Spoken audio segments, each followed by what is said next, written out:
All right, it's 2:05 and I'm gonna go ahead and get started. Like I mentioned before, this session is just for parents. Of course, the children can sit in on the session and ask questions too. But this session is really encouraged for parents to ask questions, or if something was to go missing in the prepared PHT kits, you can substitute something else if you have it in your home, and just kind of having everything prepared and ready for Wednesday and Thursday classes. So that's what the session is for. It shouldn't take too long, pending on the questions that y'all have. And we'll get started. So the first lesson that we're gonna go over is tomorrow's lesson. And that lesson is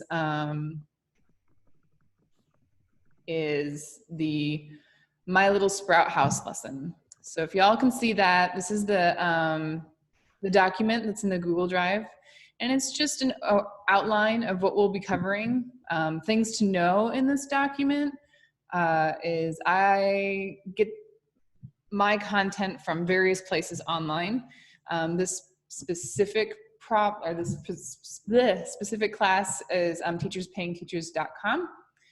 That's a good little website for us as instructors and learners and whatnot. But that's where this website or this course kind of grew from. This picture is from that website.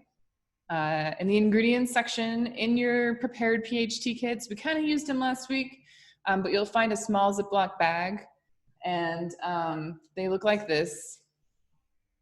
They had dirt in them at one point, and you may have some leftover dirt in yours, and that's okay.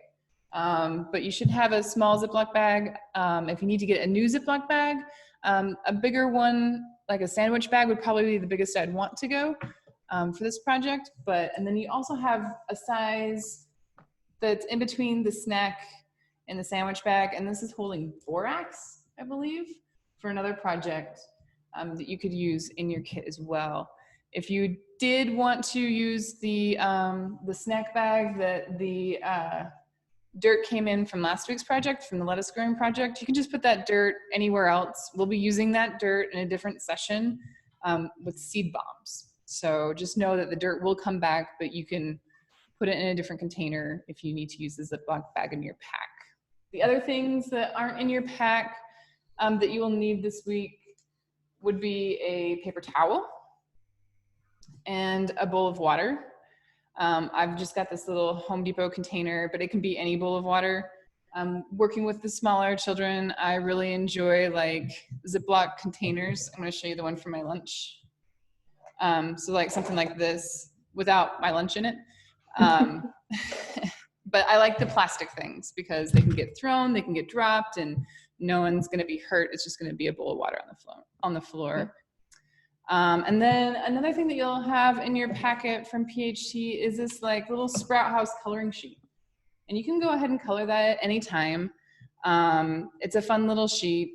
And then we're gonna cut out the square in the center here. And we'll go over that on Wednesday a little bit. But you can pre-color that if you'd like. You can color after if you'd like. And we'll go over what we're going to be using that for. Other things that you may need that you might not have in your kit would be crayons or scissors and some masking tape or painter's tape, or even like clear gift wrapping tape would be just fine. And the only reason you need tape is because you're going to be taping your bean sprout to a place in your home to watch it grow. And this is a fun little activity for the kids to kind of see how the plant comes out of the seed, and it's kind of fun to just have them have the ability to watch it grow. The other thing, the most important thing about this whole project for tomorrow is that you're gonna need this little envelope that says beans on it. And I think that if you picked up your kits at PHT, you should have a bean in a brown envelope like this. If you had dry beans at your home, that would also be fine. A lot of us have those, because they're cheap.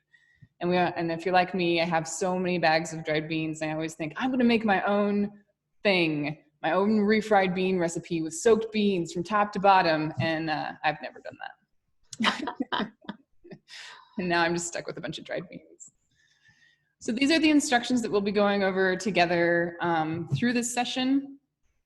And essentially what we're going to be doing is we're going to be wetting our paper towel, putting it in the bag, putting our bean in the bag, naming our bean, and then sticking it to a place in your home. And then once we've colored our sheet and cut out our hole, we'll be putting our little house, our sprout house here, over our bean to make it look really nice and pretty. And then, you know, kind of keep an eye on it. Ask your child how they enjoyed it, how they, you know, and really help them through a lot of these steps. They're pretty straightforward, but it's a lot of fun to have the child like get wet or touch the bean or ask questions about the bean, stuff like that. So that's the first session. If you have any questions, now would be a good time to ask. I think that's pretty straightforward. I love it. Yeah, I try to make it easy, for sure. We've got enough going on in our lives right now to not have things be complicated. So moving on to the next lesson. This will be Thursday's lesson. And this lesson is going to be fun because we're going to be doing Thursday's lesson, and every Thursday's craft lesson will be done with the preschoolers and toddlers in the room for as long as we can, until the governor tells us that we can't do this anymore, and then it'll just be me and us on Zoom together. Okay. But it'll be fun. And I think it'll be fun for Quinn to see her friends. She would love that. Billy and Julia were here last week with us, and they had a really great time. Can we come in? Like, you can come in for this session if you want to come in for this. Or you meant they were like online? They were online, and everybody got to talk to everybody. All the kids got to say hi to each other. It was really quite fun. Question for you: are the Zoom meetings the same for every week, like the URL, or do they change every week? They change. Okay.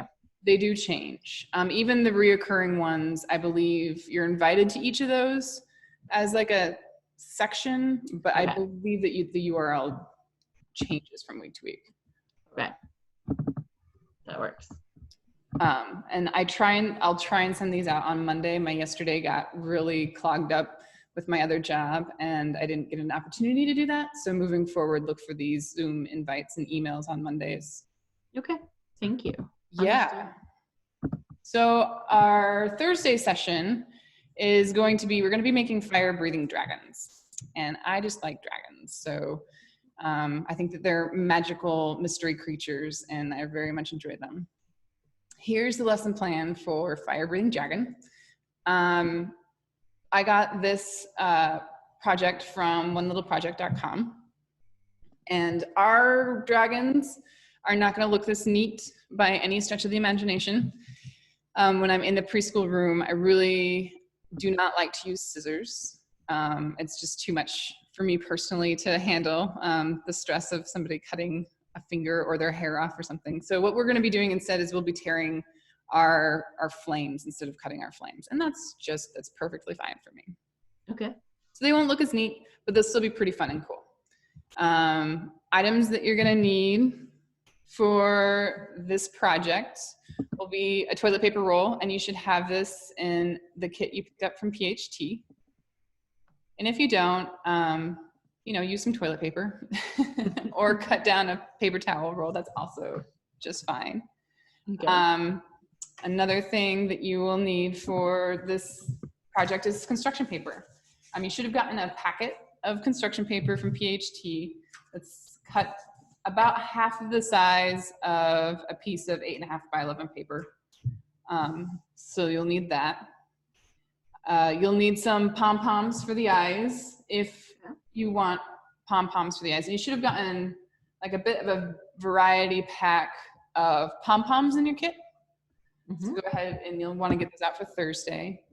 And you'll need 2 googly eyes.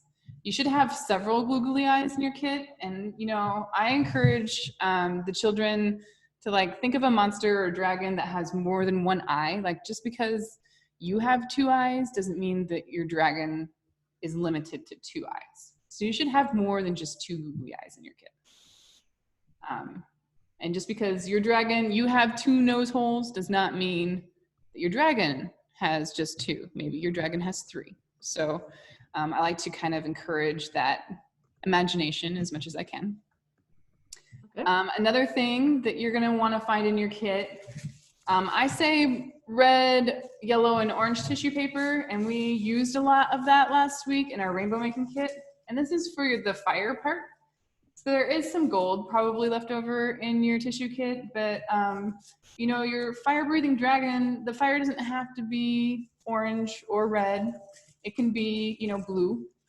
Blue fire is also fine.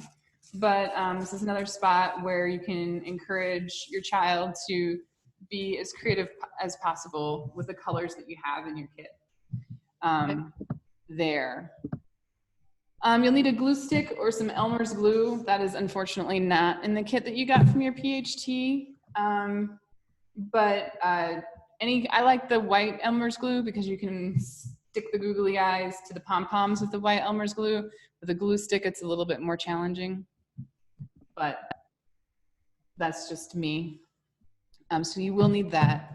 And then I encourage, if you're doing this at home on your kitchen table that you got like from your grandmother, I encourage like putting down some kind of sheet or drop cloth or some paper that, you know, sometimes glue migrates away from the project. And the sheet or the drop cloth just kind of helps protect that piece of antique furniture that you've gotten in your house, if that's where you're doing this.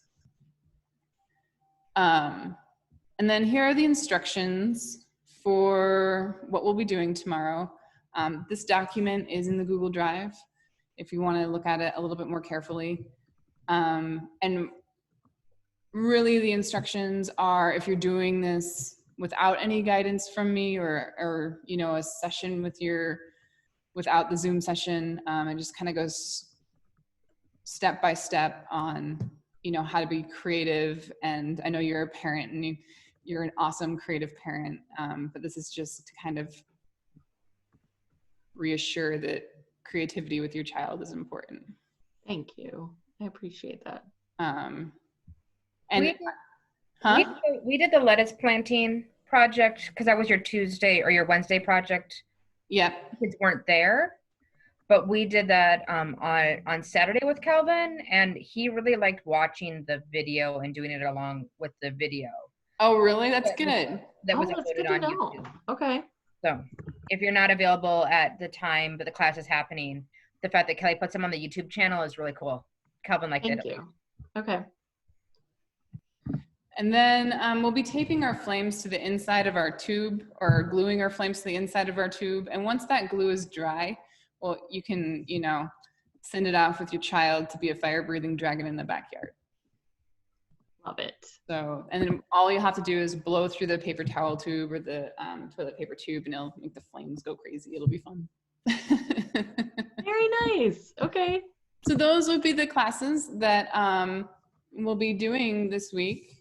Like I said, if you have any questions or if something were to come up, or if you, I know a lot of parents might use the stuff in their kit for other projects, and that's fine. That's what the kits are for. So just kind of wanting to know what you'd replace it with is fine. Perfect. All right. Well, if you all don't have any questions, I might go have some lunch.